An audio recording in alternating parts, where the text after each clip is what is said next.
Good morning, everyone. Today I am going to discuss 2 points. The first is dual pricing, and the second is justification of price discrimination. These two topics, are by mistake left out by me. So today I am uploading the session of these two topics, that is dual pricing and justification of price discrimination in Unit 3. Unit થ્રીના બે topic છે એ by mistake રહી ગયા હતા, એટલે આજે હું આ બે ટૉપિક છે એ ડિસ્કસ કરીને મૂકું છું. Right now, first of all, dual pricing. Dual pricing refers to two types of price for a single commodity. The first is administered price and the second is market price. A part of the output is subjected to administered price and the rest of the output is allowed to be sold at the market price in free market. Dual pricing છે ને, એનો મતલબ એમ કહેવાય two types of prices for the single commodity are there. એક તો છે એડમિનિસ્ટ્રેડ price છે અને બીજી છે માર્કેટ પ્રાઇસ છે. હવે જેટલું પણ ટોટલ આઉટપુટ પ્રોડ્યુસ થાય છે ને, એનો અમુક પોર્શન છે ને એ એડમિનિસ્ટ્રેડ પ્રાઇસથી સેલ થાય છે અને બાકીનો જે પોર્શન છે એ માર્કેટમાં ફ્રી માર્કેટ પ્રાઇસથી સેલ થાય છે. Now let us understand one by one the meaning of both the type. The first is administered price.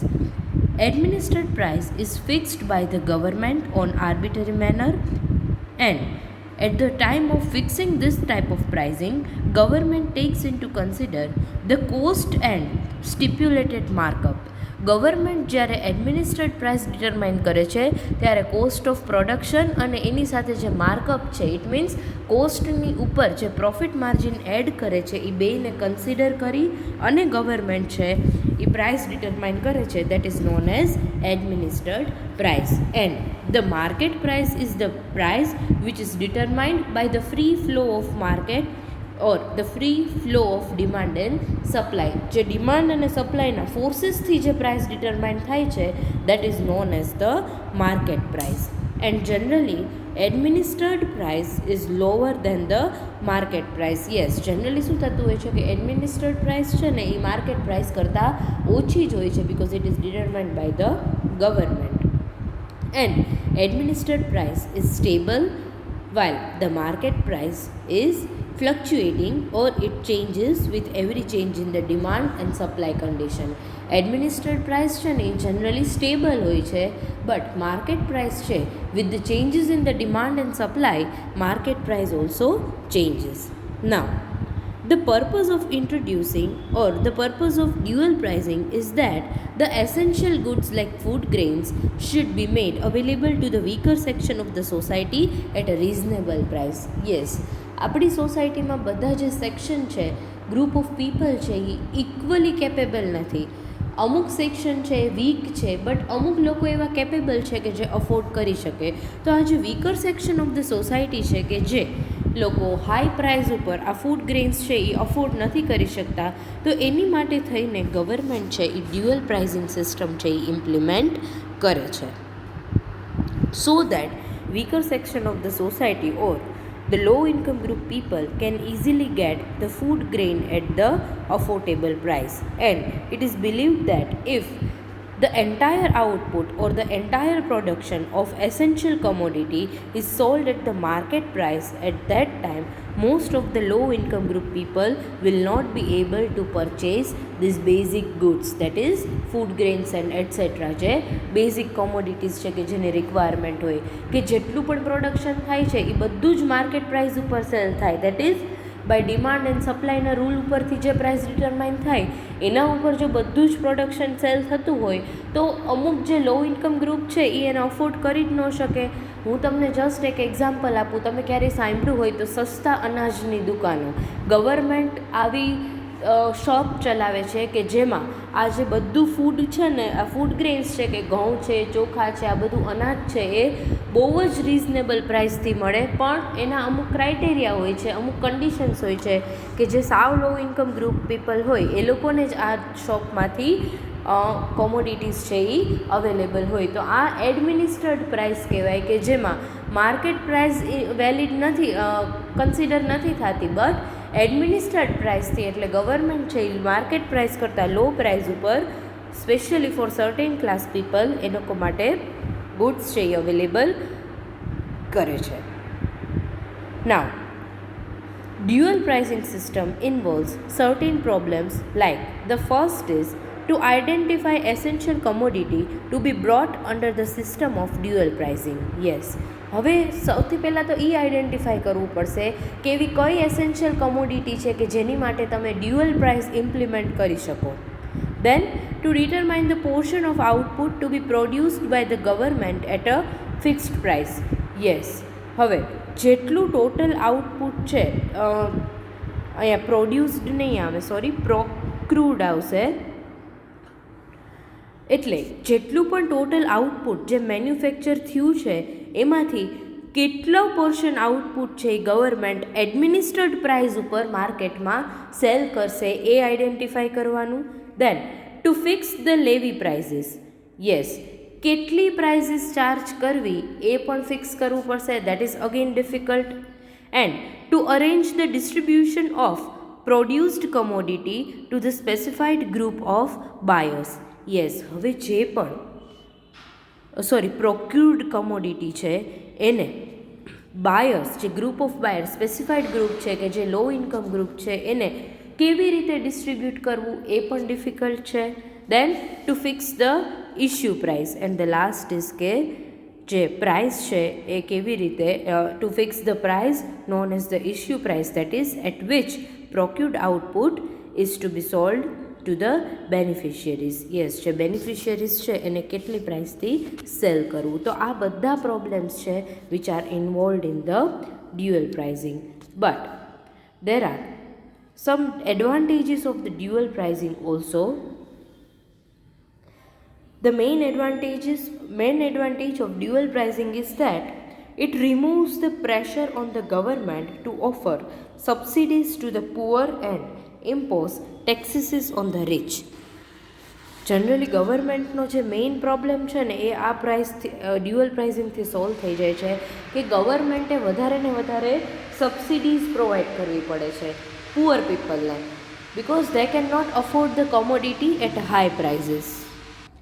એટલે જનરલી ગવર્મેન્ટ શું કરતી હોય છે કે આ જે પુઅર પીપલ છે એ લોકોને સબસિડીઝ પ્રોવાઈડ કરે છે અને રિચ પીપલ છે તો એની ઉપર વધારે ટેક્સીસ ઇમ્પોઝ કરે છે. તો આ ઇશ્યુ ગવર્મેન્ટનો ડ્યુઅલ પ્રાઇઝિંગથી સોલ્વ થઈ જાય છે. And the most relevant example of dual pricing in India are sugar, food grain and chemical fertilizers. Yes, dual pricing ના જો બેસ્ટ એક્ઝામ્પલ લઈએ ને કે ગવર્મેન્ટ કઈ કઈ કમોડિટીમાં ડ્યુઅલ પ્રાઇઝિંગ ઇમ્પોઝ કરે છે તો એ છે ફૂડ ગ્રેન છે, શુગર છે, કેમિકલ્સ છે આવા. તો એમાં ગવર્મેન્ટ છે એ મેઇનલી ડ્યુઅલ પ્રાઇઝિંગ ઇમ્પોઝ કરતી હોય છે બિકોઝ ફૂડ ગ્રેન છે, શુગર છે એ સમ ઓફ ધ બેઝિક નીડ્સ છે. So it can be available for the poor people easily.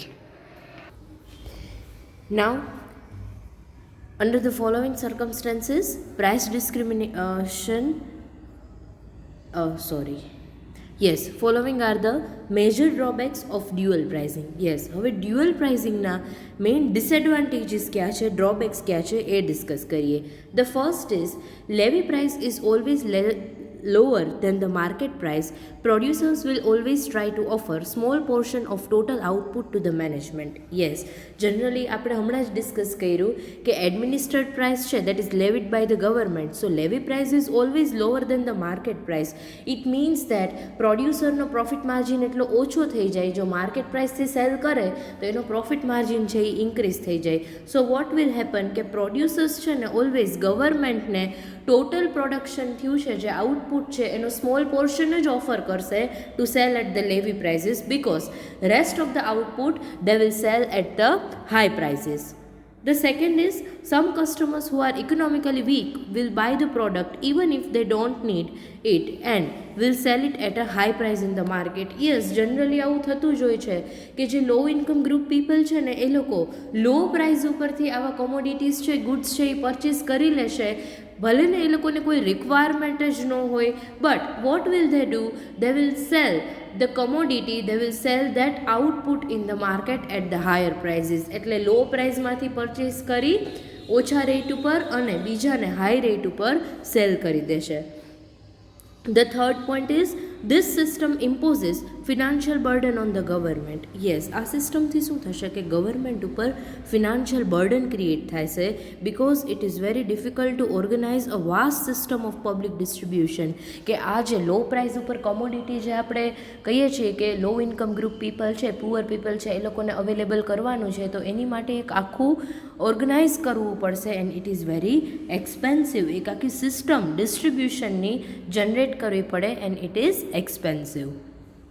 The fourth point is dual price is not useful when output increases and market price becomes lower than the administered price. Yes, હવે dual price છે અહીંયા શું કીધું કે એ useful નથી. ક્યારે? કે જ્યારે આઉટપુટ ઇન્ક્રીઝ થાય. It means when supply is greater than demand, then what will happen કે પ્રાઇસીસ વિલ બી લો. તો પ્રાઇસીસ એટલી લો થઈ જશે કે માર્કેટ પ્રાઇસ છે ને એ લેવી પ્રાઇસ કરતાં, દેટ ઇઝ એડમિનિસ્ટર્ડ પ્રાઇસ કરતાં માર્કેટ પ્રાઇસ લો થઈ જશે. તો આવા ટાઈમે ડ્યુઅલ પ્રાઇસિંગ સિસ્ટમ છે એ યુઝફુલ નથી. બિકોઝ આપણે કીધું કે માર્કેટ પ્રાઇસ તો ડિમાન્ડ અને સપ્લાયના ફોર્સિસથી ડિટરમાઇન થાય છે. તો સમટાઇમ્સ ઇટ મે હેપન કે supply will B greater than the demand and in that situation market price will be lower than the administered price. So it is about the dual price. Now our next topic is justification of price discrimination. Now the question is that whether the price discrimination is justified or not, and it depends on its economic effect on the society. Generally, first of all, let me remind you the meaning of price discrimination. Price discrimination means what? When monopolist charges different prices for the same product to the different customer is known as price discrimination, and it is possible only under the situation of monopoly. Price discrimination છે ને એ મોનોપોલીમાં જ possible થાય છે. એટલે આમાં મોનોપોલિસ્ટ શું કરશે કે દરેક કસ્ટમર ડિફરન્ટ કસ્ટમર પાસેથી સેમ પ્રોડક્ટના ડિફરન્ટ પ્રાઇસીસ ચાર્જ કરે છે. So what will happen in certain cases price discrimination may bring important benefit to the customers and to the society also. Justification of price discrimination depends on its economic effect on the society. Now what will happen કે price discrimination જો આપણે implement થાય છે તો એનાથી અમુક જે સોસાયટીના સેક્શન છે, અમુક કસ્ટમર્સ છે, એને ઘણા બધા બેનિફિટ્સ થવાના છે. And there are certain products or services whose prices, if kept high at high level, would be available only to the richer section of the society. હવે અમુક એવી કમોડિટી છે કે એની પ્રાઇઝીસ મોનોપોલિસ્ટ છે એ હાઈ લેવલ ઉપર set કરે છે, તો એની બેનિફિટ છે એ ખાલી સોસાયટીમાં જે રિચર સેક્શન છે, જે રિચ લોકો છે એ લોકોને જ મળશે. Poor people will not be able to purchase it because they are not capable, they cannot afford the commodity at high prices. અને જો મોનોપોલિસ્ટ છે એ સાવ લો પ્રાઇસ ઉપર એક કોમોડિટી સેલ કરે તો એનો મતલબ એવો થયો કે મોનોપોલિસ્ટને કદાચ કોસ્ટ ઓફ ધ પ્રોડક્શન પણ કવર ન થાય. તો આવી સિચ્યુએશનમાં તો શું થયું કે લોસ થાય, કાં તો પ્રોડ્યુસર્સને લોસ થશે અને કાં તો કસ્ટમરને લોસ થશે. તો આવું ન થાય એના માટે થઈને price discrimination is important. So what will happen under this price discrimination? High prices are charged from the rich people and monopolist charges lower price from the poor people. So what will happen? Rich people પાસેથી high price charge કરી અને monopolist છે એ પોતાનો profit earn કરી લેશે, અને poor people છે એ લોકોને લો પ્રાઇસ ઉપર કોમોડિટી સેલ કરી અને પોતાનું સેલ્સ ઇન્ક્રીઝ થઈ જશે, અને પુઅર પીપલ છે એ લોકોએ સાવ પ્રોડક્ટ પરચેઝ નહીં કરી શકે એવું નહીં થાય. શું થશે કે પુઅર સેક્શન છે ને એ લોકોને જે ગેઇન છે ને એ રિચ પીપલને જેટલો લોસ છે ને એના કરતાં it is far more, because you can not predict કે આજે લોકો છે, લો ઇન્કમ ગ્રુપ પીપલ છે, એ લોકોને એ વસ્તુ મળે છે, દે કેન પરચેઝ ઇટ, એની જે ગેઇન છે, એનો એડવાન્ટેજ છે એ રિચ પીપલના લોસ કરતાં ઘણો બધો વધારે હોય છે. So according to Mrs Robinson, it may happen for instance that railway would not be built or a country doctor would not be set up in practice if discrimination were forbidden. it is clearly desirable that price discrimination should be permitted in such cases. અહીંયા example આપ્યું છે, railway છે, doctor છે, lawyer છે. કેવી રીતે? જો railways છે એ બધા જ લોકો પાસેથી ઇક્વલ પ્રાઇસીસ ચાર્જ કરે તો એનું એસ્ટાબ્લિશમેન્ટ થાય જ નહીં. તમને આઈ નો યુ નો દેટ કે બધાને ખ્યાલ જ હશે કે રેલવે છે એમાં ડિફરન્ટ ક્લાસીસ, ફર્સ્ટ ક્લાસ છે, સેકન્ડ ક્લાસ છે, 2 ટાયર, 3 ટાયર, દેન જનરલ કમ્પાર્ટમેન્ટ છે. તો બધામાં જે ટિકિટ્સના જે ચાર્જીસ છે દે આર ડિફરન્ટ. કે અમુક પીપલ કે જે સાવ લો ઇન્કમ ગ્રુપ પીપલ છે તો they can travel in general department, but rich people can travel in first class or 2 tier AC, 3 tier AC.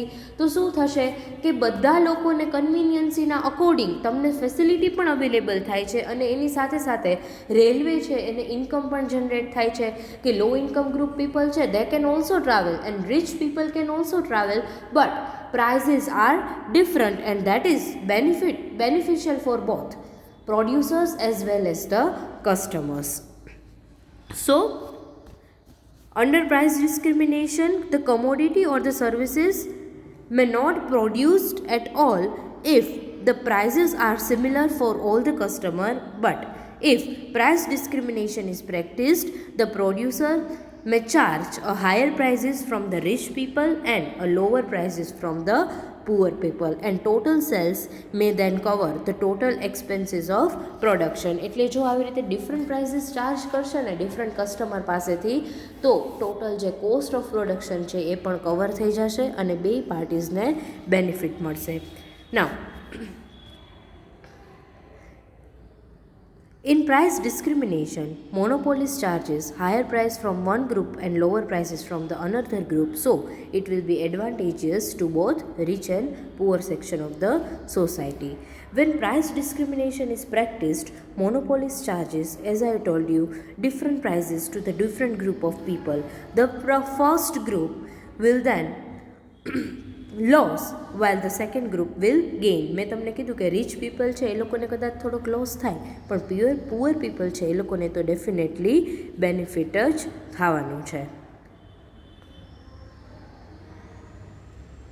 So this is according to the principle of economic equality and social justice, and the commodity as a whole will benefit from such price the community as a whole will be benefited from such price discrimination. એટલે આ price ડિસ્ક્રિમિનેશનનો purpose શું છે? Economic equality. કે જે section જેમાંથી જે group of people છે એ જે બેકગ્રાઉન્ડમાંથી બિલોંગ કરે છે એના અકોર્ડિંગ પ્રાઇઝીસ ચાર્જ કરો તો હોલ કમ્યુનિટી, જે આખી કમ્યુનિટી છે એ બધાને એનો બેનિફિટ મળશે. સો નાઉ let us discuss certain points which shows that under the certain circumstances price discrimination is not justifiable. એટલે અત્યાર સુધી આપણે શું કીધું કે પ્રાઇસ ડિસ્ક્રિમિનેશન છે ને ઇટ ઇઝ જસ્ટિફાયેબલ, કે આનાથી શું થાય છે કે સોસાયટીના જે દરેક સેક્શન છે એ લોકોને બેનિફિટ થાય છે. કે જો મોનોપોલિસ્ટ છે એ બધા પાસે યુનિફોર્મ હાઈ પ્રાઇસ ચાર્જ કરે તો બધા કસ્ટમર્સ એને અફોર્ડ ન કરી શકે, and the sacrifice caused by the rupee more to the rich in much less than the gain caused by the rupee less to the poor. એટલે rich પીપલને જેટલો સેક્રિફાઈસ કરવો પડે છે ને એના કરતાં ક્યાંય વધારે ગેઇન છે ને એ પુઅર પીપલને થાય છે. અને પ્રાઇસ ડિસ્ક્રિમિનેશનથી શું થશે કે જેટલું પ્રાઇસ ડિસ્ક્રિમિનેશન વધારે થશે એટલું લાર્જ પ્રોડક્શન છે એ મોનોપોલીમાં પોસિબલ થશે, and it is advantageous to the society because large production means greater economic welfare. એટલે જો પ્રાઇસ ડિસ્ક્રિમિનેશનથી શું થશે કે સેલ્સ ઇન્ક્રીઝ થશે, કે poor people and rich people both can afford, and that is why sales છે એ ઇન્ક્રીઝ થાય તો મોનોપોલિસ્ટને પ્રોડક્શન પણ ઇન્ક્રીઝ કરવું પડે, અને જો લાર્જ સ્કેલ ઉપર પ્રોડક્શન કરે તો એના તો ઘણા બધા એડવાન્ટેજીસ છે જ જે આપણે ઓલરેડી ડિસ્કસ કર્યા છે. સો નાઉ there are certain points which shows that price discrimination is not justifiable, કે પ્રોપર નથી. તો એ પોઈન્ટ શું કહે છે? Let us discuss. The first point is in order to get maximum profit, monopolists divides market artificially and take the advantages of its monopoly power and also exploit the powers. buyers. Yes, monopolist પાસે already power હોય છે. Monopoly means what? Single seller and many buyers. So under the price discrimination, in order to earn maximum profit, monopolist will artificially divide the market and exploit the buyers whose demand for the monopolist product is elastic. Monopolist શું કરે છે કે કદાચ એટલે price ડિસ્ક્રિમિનેશનની એક condition છે કે 2 or more than 2 markets are required, કે જેમાં એક માર્કેટમાં તમે ઓછી પ્રાઇસ ચાર્જ કરો અને બીજા માર્કેટમાં તમે હાઈ પ્રાઇસ ચાર્જ કરો. તો સમટાઇમ્સ ઇટ મે હેપન કે એવું પોસિબલ જ નથી કે તમે માર્કેટને ડિવાઈડ કરી શકો. તો મોનોપોલિસ્ટ છે ને આર્ટિફિશિયલી માર્કેટને ડિવાઈડ કરશે અને ડિફરન્ટ પ્રાઇઝીસ ચાર્જ કરશે. And in case when demand for the product which is produced by the monopolist is elastic, is inelastic, કે ઘણીવાર એવું બને કે કસ્ટમર્સ છે ને એ પ્રોડક્ટ પરચેસ કર્યા વગર ચાલશે જ નહીં. લાઈક બેઝિક ગુડ્સ, સોલ્ટની પ્રાઇસ છે એ ખૂબ ઇન્ક્રીઝ થઈ જાય, શુગરની પ્રાઇસ ખૂબ ઇન્ક્રીઝ થઈ જાય, મિલ્ક છે, તો આવી પ્રોડક્ટની ડિમાન્ડ ઇનઇલાસ્ટિક હોય કે પ્રાઇઝીસ ગમે તેટલી ચેન્જ થાય, ઇન્ક્રીઝ થાય, but you can not go without it. આ કોમોડિટી પરચેસ કર્યા વગર તમને ન ચાલે. તો આવા કેસમાં મોનોપોલિસ્ટ શું કરશે કે વધારે પ્રાઇઝીસ ચાર્જ કરી અને બાયર્સનું છે એ એક્સપ્લોઇટેશન કરશે, શોષણ કરશે. સો in this case price discrimination is not justifiable. The second point is price discrimination will reduce social welfare when seller charges high prices from poor and low prices from the rich people. Yes, હવે શું થયું કે જ્યારે seller છે એ opposite situation ઓર opposite condition, price discrimination જે thought ઉપર ચાલે છે એને ઓપોઝિટ વેમાં ઇમ્પ્લિમેન્ટ કરે કે રિચ પીપલ પાસેથી લો પ્રાઇસીસ ચાર્જ કરે અને પુઅર પીપલ પાસેથી હાઈ પ્રાઇસીસ ચાર્જ કરે. તો આવા કેસમાં તો આ પ્રાઇસ ડિસ્ક્રિમિનેશનની એડવર્સ ઇફેક્ટ આવશે અને જે સોશિયલ વેલફેર થવો જોઈએ એ રિડ્યુસ થશે. Same in the case of dumping. ડમ્પિંગમાં શું થાય છે કે પ્રોડ્યુસર્સ કે સેલર છે ને એ ફોરેન માર્કેટમાં લો પ્રાઇઝીસ ચાર્જ કરે છે અને હોમ માર્કેટ, ડોમેસ્ટિક માર્કેટમાં કોમોડિટીના પ્રાઇસીસ છે એ હાઈ ચાર્જ કરે છે in order to increase the exports. Export increase કરવા માટે થઈને ડમ્પિંગમાં જે સેલર છે ને એ ફોરેન માર્કેટમાં પોતાની કોમોડિટી લો પ્રાઇસ ઉપર સેલ કરે છે અને સેમ કોમોડિટી છે એ ડોમેસ્ટિક માર્કેટમાં હાઈ પ્રાઇસ ઉપર સેલ કરે છે. શું કામ કે ફોરેન માર્કેટમાં જો તમે લો પ્રાઇસ ઉપર સેલ કરો ને તો ત્યાં એ પ્રોડક્ટની ડિમાન્ડ ઇન્ક્રીઝ થઈ જાય and ultimately export will also increase. The third point is when there is a scarcity of a particular commodity and when seller charges different prices at that time, customers who have purchased the product at a low price will not be use that product economically. Yes, હવે ઘણીવાર શું થાય છે કે અમુક એવી commodity હોય છે કે જેમાં સેલર છે એ ડિફરન્ટ પ્રાઇસીસ ચાર્જ કરે છે. હવે જે લોકોને સેમ કોમોડિટી ઓછી પ્રાઇસમાં મળી છે ને એ લોકો એની વેલ્યુ નહીં કરે.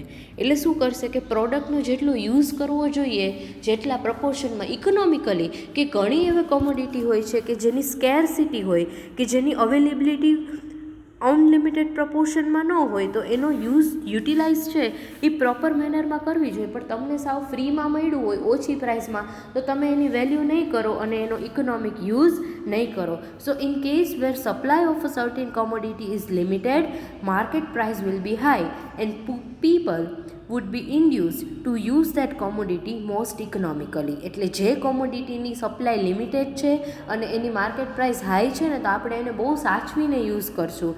But if different prices are charged for the same commodity whose supply is limited, at that time economic use will not be possible because the buyers who got that commodity at a lower price will not use that product in economic way, but they will use it and they will waste it also because they can easily get that commodity at a lower prices, and these buyers may use the commodity in less important direction because it is available to them at a lower price. આ તો ઓના જેવી વાત થઈ ગઈ કે ફ્રીની વસ્તુ હોય ને એની ક્યારેય કદર જ ન હોય, રાઈટ? કે જે વસ્તુ તમને ફ્રીમાં કે ઓછી પ્રાઇસમાં મળી હોય ને તમને એમ થાય કે આ તો ફ્રીમાં છે, આ તો સાવ સસ્તું છે, એ તો તમે જેટલો યુઝ કરવો હોય એટલો કરી શકો, રાઈટ? આપણે કેમ બુફેમાં મેરેજમાં જમવા જઈએ તો બીજી વાર લાઇનમાં ન ઊભું રહેવું પડે, એ પર્પઝથી આપણે એકસાથે પ્લેટ ભરી લઈ. પછી ભલે ને જનરલી લોકો આવું કરતા હોય છે કે ભલે ને એટલું ફૂડ વેસ્ટ થઈ જાય, તો આ એવી જ વાત થઈ કે ફૂડ ગ્રેન છે, આપણી જ કન્ટ્રીની વાત કરીએ તો એવો મેજોરિટી ઘણો એવો માસ છે કે જે બિલો પોવર્ટી લાઈન જીવે છે અને જે લોકોને 2 ટાઈમનું જમવાનું પણ નથી મળતું, અને આપણે અહીંયા આખું એટલું ફૂડ છે એ વેસ્ટ કરી દઈએ છીએ કારણ કે આપણને ફ્રી ઓફ કોસ્ટ અવેલેબલ છે, એની માટે આપણે કોઈ સેક્રિફાઈસ નથી કરવા પડતા. તો આવા કેસમાં પ્રાઇસ ડિસ્ક્રિમિનેશન ઇઝ નોટ જસ્ટિફાયેબલ. કે આ કન્ડિશન્સ એવું કહે છે કે અમુક ટાઈમે પ્રાઇસ ડિસ્ક્રિમિનેશનને લીધે સોશિયલ વેલફેર રિડ્યુસ થાય છે અને જે કોમોડિટી અવેલેબલ છે લોઅર પ્રાઇસ ઉપર એનો ઇકોનોમિક યુઝ થતો નથી. So just this 2 points are left out. So I am done with this 2 point also today. So here we are done with the syllabus, but still I will check out કે કોઈ topic રહી નથી જતો. કોઈ એવું હશે તો હું નેક્સ્ટ લેક્ચરમાં ડેફિનેટલી એ ડિસ્કસ કરી અને અપલોડ કરી જ દઈશ. But right now I am planning કે તમને લોકોને ઇમ્પોર્ટન્ટ ક્વેશ્ચન આપી દઉં so that you can prepare accordingly. અને અહીંયા આઈ થિંક મોસ્ટલી હવે કોઈ ટોપિક બાકી નથી રહેતા, આપણે બધું જ ડન છે. ઇમ્પોર્ટન્ટ ક્વેશ્ચન બાકી છે એ વિધિન શોર્ટ પીરિયડ તમને પ્રોવાઈડ કરી દઈશ. And if you have any doubt you can call me any time. You all have my number, right? એટલે ક્યારેય કાંઈ પણ ડાઉટ હોય તો તમે મને પૂછી શકો છો during college hours. So thank you very much. All the best for your exams. I hope to see you all soon. Thank you so much again.